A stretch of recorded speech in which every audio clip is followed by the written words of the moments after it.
Hello বন্ধুরা, আশা করি সবাই ভালো আছেন। সেদিন মুকুটমণিপুর ড্যাম থেকে আমরা গেছিলাম তালবেড়িয়া ড্যামে, আর এই হলো সেই তালবেড়িয়া ড্যাম। তো আমরা যাওয়ার পথে কেমন রাস্তা ফেস করলাম, কি কি খেলাম, নতুন কি আমাদের অভিজ্ঞতা হলো, সবই শেয়ার করব এই এপিসোডে। তো সঙ্গে থাকুন, অনেক এক্সাইটেড হতে চলেছে, নতুন অনেক কিছু দেখতে পাবেন। এখন মুকুটমণিপুর থেকে আমরা তালবেড়িয়া ড্যামে যাব, আর এটা ভায়া রানীবাঁধ হয়ে যাব, কারণ এর মধ্যে খুব একটা বড় জঙ্গলের দেখা মিলবে, তা সেটা আমরা দেখানোর চেষ্টা করব। তার মধ্যে দিয়ে যাব, খুবই ভালো লাগবে আশা করি। চলো যাওয়া যাক। আর এখন বাজে হচ্ছে, আমরা এখান থেকে যাত্রা স্টার্ট করছি 9:40। তো আমরা একটু লংগেস্ট রুটই বেছে নিয়েছিলাম ওখান থেকে, কারণ আমাদের ইচ্ছা ছিল 12 মাইলের জঙ্গলটা দেখে তারপরে আমরা যাব। শর্টেস্ট যে রুটটা ছিল সেই রুট দিয়ে যদি যেতাম তাহলে এই জঙ্গলটা দেখতে পেতাম না। রানীবাঁধ দিয়ে যাওয়ার সময় আমরা আরও এক জায়গায় স্টপেজ নিলাম। এই জায়গাটাও খুবই সুন্দর। এই যে স্টপেজ নেওয়ার কারণ, দূরে পাহাড়, প্রকৃতি, অসাধারণ প্রকৃতি, আর এরকম মনোরম প্রকৃতিতে এসব কাজ ছাড়তে খুবই ভালো লাগে। দেখলাম এইটুকু একটা ছোট্ট খেজুর গাছ, আর এখানে কোনো ভাঁড় নয়, এর মধ্যে দেখলাম এটা সম্ভবত কোনো ওল্ড মঙ্ক জাতীয়, এরকম কোনো মদের বোতল লাগানো। তুমিই তো বললে এক্ষুনি। আমরা আসলে এরকমই মজা করি সব সময়, দুজন মানুষ, দুজনের পেছনে লাগি আর ওইভাবেই মজা নিই দুজনাই। তো যাই হোক, এভাবেই আমরা এগোতে থাকি, আমাদের যাত্রাটা যাতে বোরিং না হয় কখনো। তো সেই জন্যই আর কি আমরা সবসময় হাসি খুশি থাকার চেষ্টা করি। তো এই যে সামনে একটা গরুর পাল আসছিল, আমি ক্যামেরাটা ঘোরাই একটু ওদের দিকে, তা দেখলাম দুজনেই খুব হাসছে, দেখে খুব ভালো লাগলো। আমাদের হয়তো ওই এলাকায় দেখে ওরা একটু অবাকই হয়ে গেছিল। ওখানকার ঘরগুলো দেখে একটা আলাদাই নস্টালজিক ফিলিংস হচ্ছিল। আমাদের এপাশে এই ধরনের ঘর এখন আর দেখাই যায় না। মাটির ঘর, উপরে টিনের চাল, একদম যেন ঠিক গ্রাম্য পরিবেশ, যেরকম আমরা ছবি আঁকি ঠিক তেমন। চারপাশের পরিবেশটাও তেমন, আর ঘরগুলোও ঠিক তেমন। খুব ভালো লাগছিল, কিন্তু সেই সাথে দুজনেরই পেয়েছিল প্রচণ্ড খিদে। তখন 10টা সাড়ে 10টা প্রায় বাজতে গেল। আমাদের সেই সকালবেলা খেয়ে দিয়ে বেরিয়েছি, আর তারপরে পেটে কিচ্ছু নেই। জয়পুর জঙ্গলের ওখানে এসে শুধু দুজনে 1 কাপ করে চা খেয়েছিলাম। ভেবেছিলাম মুকুটমণিপুরে এসে আমরা কিছু টিফিন করে নেব সকালের, কিন্তু সেটা হয়নি। আমরা আশেপাশে কোনো দোকানই দেখতে পাইনি যে একটু টিফিন করব কোথা থেকে। যখন আমরা ডিসাইড করি ওখান থেকে আমরা তালবেড়িয়া ড্যামে যাব, গাড়িটা স্টার্ট করেছি জাস্ট, তারপরেই দেখলাম ডান দিকে ফুড কোর্ট। তো সেই জন্য ওখানে আর দাঁড়াইনি, আমরা ডিসাইডই করলাম যে আশপাশে নিশ্চয়ই কোনো বাজার পড়বে যাওয়ার পথে। তো আমরা সেখান থেকে দোকান দেখে কিছু খেয়ে নেব। তো যেতে যেতে এরকম একটা জায়গা আসলো, যেটা দুপাশে বেশ ঘন জঙ্গল বলে মনে হচ্ছে। এমন জায়গায় আমরা ম্যাপে দেখেছিলাম কোনো একটা ঘোরার জায়গা আছে ছোটোখাটো, তাই দাঁড়ালাম। আমরা এবারে একটু ম্যাপ চেক করব যে আশপাশে বোধহয় আরও কিছু ঘোরার জায়গা আছে, সেটা দেখব। ম্যাপে সেরকম কিছুই দেখলাম না, তো সেই জন্য আর আমাদের কোনো জায়গায় যাওয়া হয়নি ওখান থেকে। আর আমরা এবারে অবশেষে একটা খাবারের দোকান খুঁজে পাই। একটু খিদে পেয়েছে, আমরা রানীবাঁধ যাওয়ার পথে একটা মিষ্টির দোকান দেখতে পাচ্ছি, মিতা সুইটস। তো এখানে জিজ্ঞাসা করি কিছু খাবার আছে কিনা, সকালে কচুরি কিছু আছে কিনা, দেখা যাক।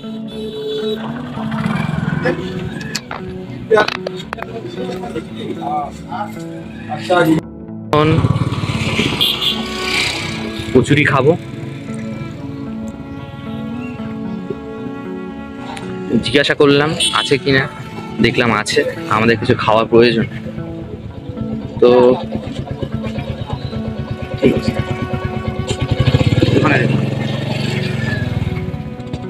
থাক।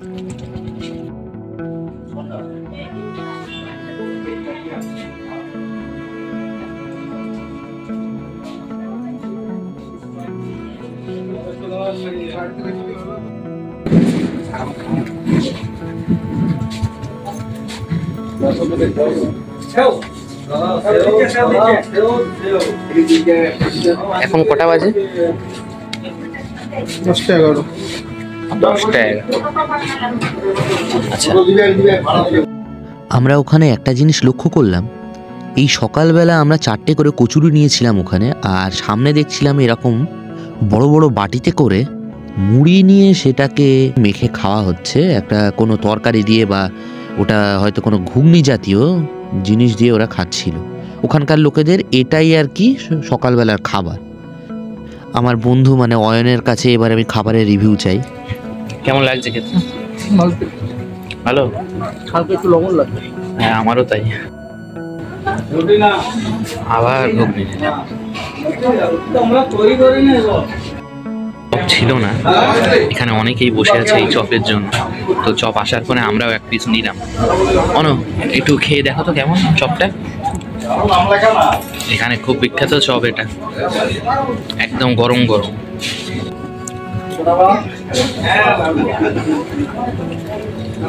একটু বেশি করে কামড়ে খাও। কেমন?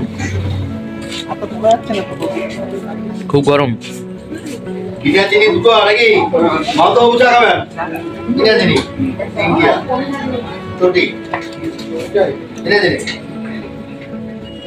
এবার বলো কেমন লাগছে? আচ্ছা ঠিক আছে। এখানে 5 টাকা দামের রসগোল্লা পাওয়া যায় এখনো, সেটা বলেছি আনতে, দেখা যাক নিয়ে আসুক। এখানকার রসগোল্লা কেমন টেস্ট সেটাও দেখা হয়ে যাক একবারে।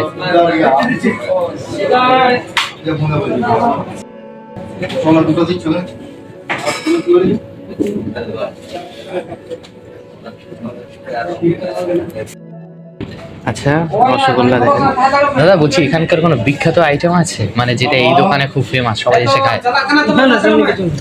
আচ্ছা মানে সবই ফেমাস। আচ্ছা আচ্ছা ঠিক আছে। আচ্ছা রসগোল্লাটা খেলে কেমন লাগলো? ঠিক আছে। 8টা কচুরি, একটা চপ, 2টো রসগোল্লা, মোট 55 টাকা বিল হয়েছে আমাদের।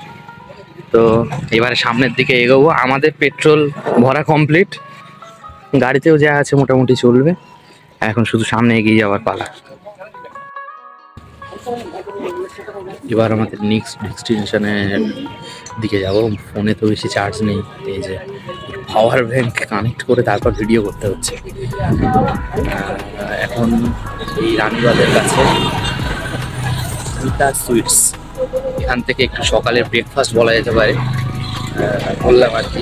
তা ব্রেকফাস্ট করতে করতে এখান থেকে বেরোতে বেরোতে এখন 10:30 বাজে। এই 10:30 বাজে। তো এখন সামনের দিকে এগোবো, দেখি কতক্ষণে আমাদের নেক্সট ডেস্টিনেশনে পৌঁছে। আর নেক্সট ডেস্টিনেশন আমাদের কি বাদ ওটা দেখে বলতে। ও আচ্ছা দেখে বলতে হবে, নামই ভুলে যাচ্ছি। মানে এমন এমন নাম সব। কি ড্যাম বললো একটা? তালবেড়িয়া ড্যাম। মানে এতক্ষণ পর দেখে টেখে তারপরে বার করলাম, এখন তালবেড়িয়া ড্যাম যাব। তো যাই, যাওয়ার পথে আবার কিছু যদি সেরকম পড়ে অবশ্যই দেখাবো। অবস্থা খুবই খারাপ, সকালবেলা জ্যাকেট পরে বেরিয়েছি, এখন আবার গরম হচ্ছে, তাও খুলে কোথায় রাখবো, ব্যাগটা অনেক ছোট, তো সেই জন্য গায়ের উপরে এরকম চেন খুলে এইভাবেই যাচ্ছে। তো আমাদের বাইক স্টার্ট হয়ে গেছে, এখন আবার যাবো, দেখি যেতে যেতে আবার ভিডিও। রোদ উঠে গেছে একদম পূর্ণ মাত্রায়, গরম হচ্ছে, আর আমরা জ্যাকেট পরে আছি দুজনে। সামনেটা খুলে দিয়েছি তাতে যেটুকুনি হাওয়া ঢোকে। সামনে এটা কোনো একটা বাজারে এসেছি, রানীবাঁধ বাজার হয়তো। আমরা শুধু ওয়েট করছিলাম কতক্ষণে 12 মাইলের জঙ্গলে প্রবেশ করব। ঝিলিমিলি 12 মাইল জঙ্গল। ঝিলিমিলি এবং সুতান জঙ্গল 12 মাইলের জঙ্গল নামেও পরিচিত। মুকুটমণিপুর থেকে 45 কিলোমিটার দূরে এবং বাঁকুড়া শহর থেকে 70 কিলোমিটার দূরে এটি অবস্থিত। অরণ্য জুড়ে ছড়িয়ে ছিটিয়ে থাকা ভিউ পয়েন্টগুলি রয়েছে, যেখান থেকে আপনি উৎকৃষ্ট ল্যান্ডস্কেপগুলি পাবেন। আপনি রাজার মতো বিরাজমান শাল, মহুয়া, শিমুল ইত্যাদি গাছের সাথে আলাপ করে খুশি হবেন। প্রকৃতির ক্যানভাসে প্রচুর প্রজাপতি দ্বারা লাইভ পেন্টিং সেশনগুলি দেখার সুযোগটি মিস করবেন না। তারপর আমরা এক জায়গায় দাঁড়াই। বেশ একদম চারপাশে কেউই নেই, আর দূর থেকে শোনা যাচ্ছে গাছ কাটার শব্দ। এই চেন স উঠে যে কি সর্বনাশ করে দিয়েছে জানি না, বেআইনিভাবেও কাটতে পারে হয়তো।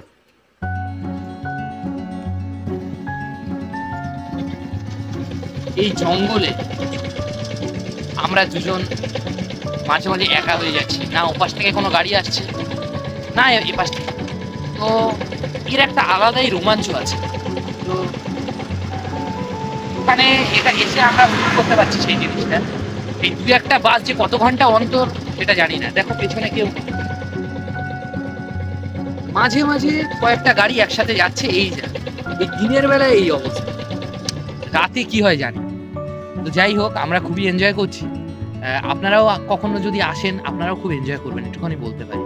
মানে প্রচণ্ড নিরিবিলি, এটাই মানুষ একদম নেই বললেই চলে, খুবই কম। এখানে টহল দিতে গিয়ে আবার এক দস্যু ধরা পড়েছে এই রকম অরণ্যের মধ্যে, এক মোটা দস্যু। এই যে বিষ ছড়িয়ে দিয়ে যাচ্ছে, এই গাছগুলি দেখে পছন্দ হচ্ছে না, বলছে বড্ড বেশি গাছ রাস্তার ধারে, কিছুটা গাছ মেরে ফেলা দরকার।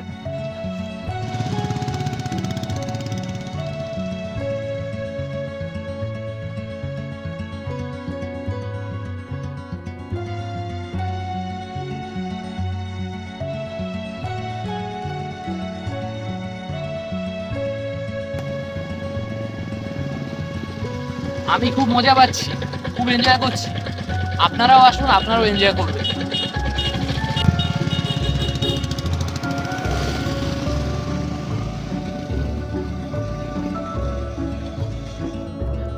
এই হচ্ছে 12 মাইলের জঙ্গলের একদম মাঝখানের জায়গাটা।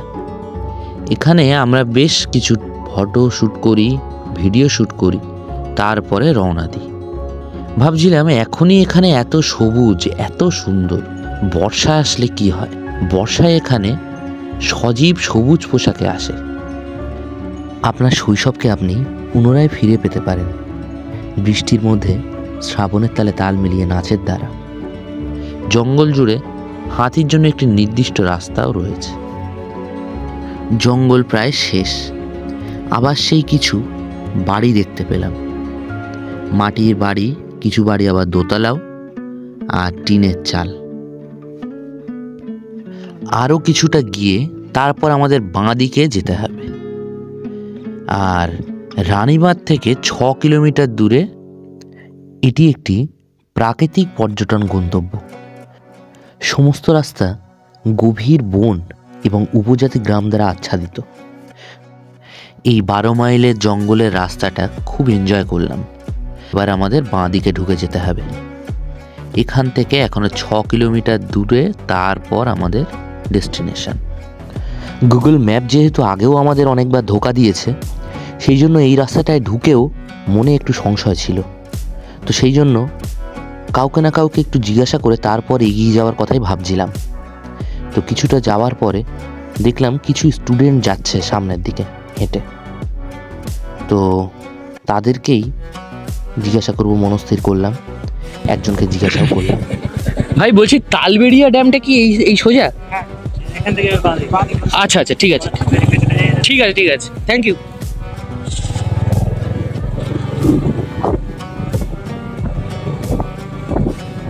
সামনে কলেজ, কলেজটা বেরিয়ে বললো বাঁ দিকে। সামনে government general degree college Ranibandh, সেটি দেখলাম। সেটি দেখে আমরা সামনের দিকে এগিয়ে গেলাম। Government general degree college. এই সামনে রাস্তার হাল মোটেও ভালো ছিল না, রাস্তার হাল খুবই খারাপ, কিন্তু তাও আমরা সামনের দিকে এগিয়ে চললাম। আর জায়গাটা ছিল একেবারেই অফবিট। পর্যটক বা বাইরে ট্যুরিস্ট বলতে স্রেফ আমরাই। না আসতে কারোর সঙ্গে দেখা হচ্ছে, না যেতে কারোর সঙ্গে দেখা হচ্ছে। ওখানকার কিছু স্থানীয় বাসিন্দা আর আগের কিছু কলেজ স্টুডেন্ট ছাড়া আর কাউকেই চোখে পড়ল না। পাওয়ার ব্যাংক থেকে দুটো মোবাইল চার্জ হচ্ছে, একটাতে ম্যাপ দেখা যাচ্ছে আর আরেকটাতে আমি ভিডিও করছি। দুটোরই চার্জের হাল খারাপ।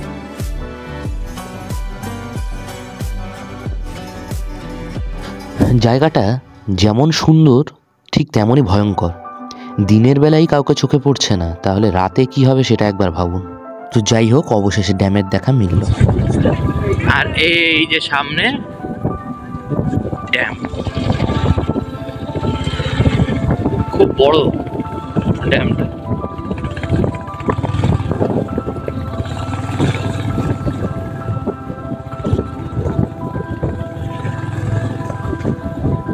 উফ, খুবই বড়, বিশাল ড্যাম।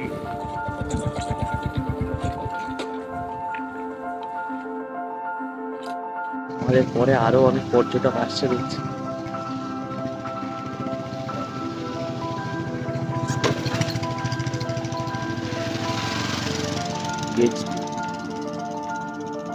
আচ্ছা, এই হলো সামনে তালবেড়িয়া ড্যাম।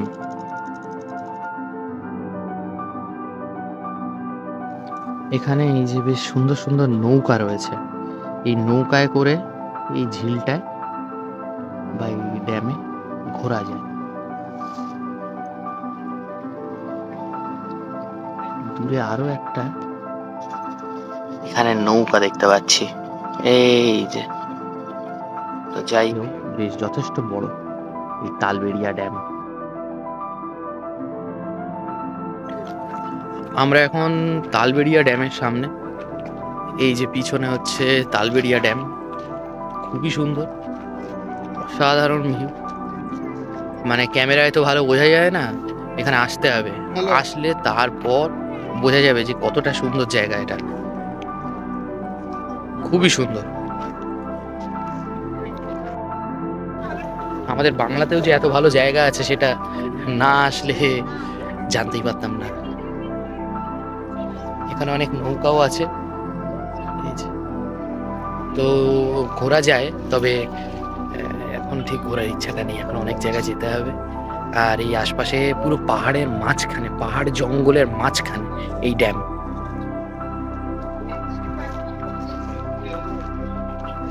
এখানে আরো কিছু পর্যটক এসছে, তো বেশ ভালো পরিবেশটা।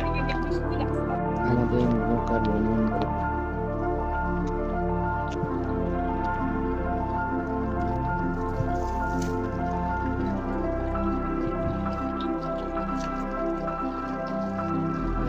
নামা যায়, মাছ যাচ্ছে এই ভেতর থেকে, এইভাবে এসে তারপরে ভিতরে আরো একটা রাস্তা চলে গেছে। তালবেড়িয়া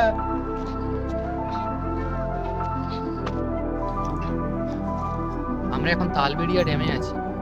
তো এই জায়গাটায় আসার আগে অনেক বাধা বিপত্তি পেরিয়েছি, অনেকটা ভেতরে যাচ্ছিলাম যেখানে কোনো মানুষ নেই পথে, শুধুই জঙ্গল পাহাড়ের মাঝখানে। তো বুঝতে পারছিলাম না যে জায়গাটা কেমন হবে। তবে আসার পর যে দৃশ্য সামনে দেখলাম, মানে এতটা কষ্ট বিফলে যায়, সার্থক হয়েছে। এই যে এত সুন্দর একটা ড্যাম, এতটা বিচ্ছিন্ন মানুষের থেকে, সেই জন্যই বোধহয় এটা এতটা ভালো রয়েছে এখনো অবধি। এবার কিছু নৌকার ব্যবস্থা আছে, সেটা হয়তো এই সামনে পিকনিক সিজন, সেই টাইমে যখন লোক হবে তখন হয়তো এগুলো খুব রমরমিয়ে ব্যবসা করতে পারবে। এখন তো ব্যবসা চলছেই না, দেখতেই পাচ্ছি। আর আমাদের পর কিছু পর্যটক আরও এসছে এখানে, আগে পিছিয়ে রয়েছে, তারাও অ্যাডভেঞ্চার প্রিয় মানুষ বোঝাই যাচ্ছে আমাদের মতো। তো ঠিক আছে, আমরা দেখলাম, আমাদের খুব ভালো লেগেছে জায়গাটা, অদ্ভুত জায়গা, তবে খুব সুন্দর জায়গা।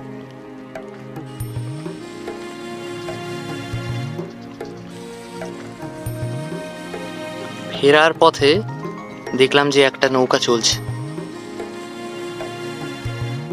ভুটভুটি, এদিকেই আসছিল, বেশ ভালো লাগছে।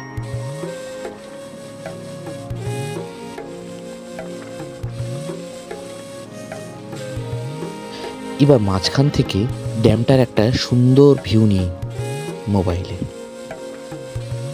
এরপরে আমরা ছুটে যাব অন্য আর এক জায়গায়। তার আগে ড্যামটা বাইকে করে শেষ অবধি চলে গেলাম, আবার ফিরেও আসলাম, কারণ ওপাশ থেকে বেরোনোর কোনো রাস্তা নেই। বেরোতে গেলে আবার সামনে দিয়ে যে রাস্তা দিয়ে এসেছিলাম সেই রাস্তা দিয়েই বেরোতে হবে। এরপরে আমরা খান্ডারানী লেকে যাই, সেই ভিডিওটি সামনের এপিসোডে নিয়ে আসব। তো যদি ভালো লেগে থাকে আমাদের এই ব্লগটি তাহলে সঙ্গে থাকবেন, আর পরবর্তী ব্লগ খুব তাড়াতাড়ি আসবে। ধন্যবাদ, সবাই ভালো থাকবেন, সুস্থ থাকবেন, বাই।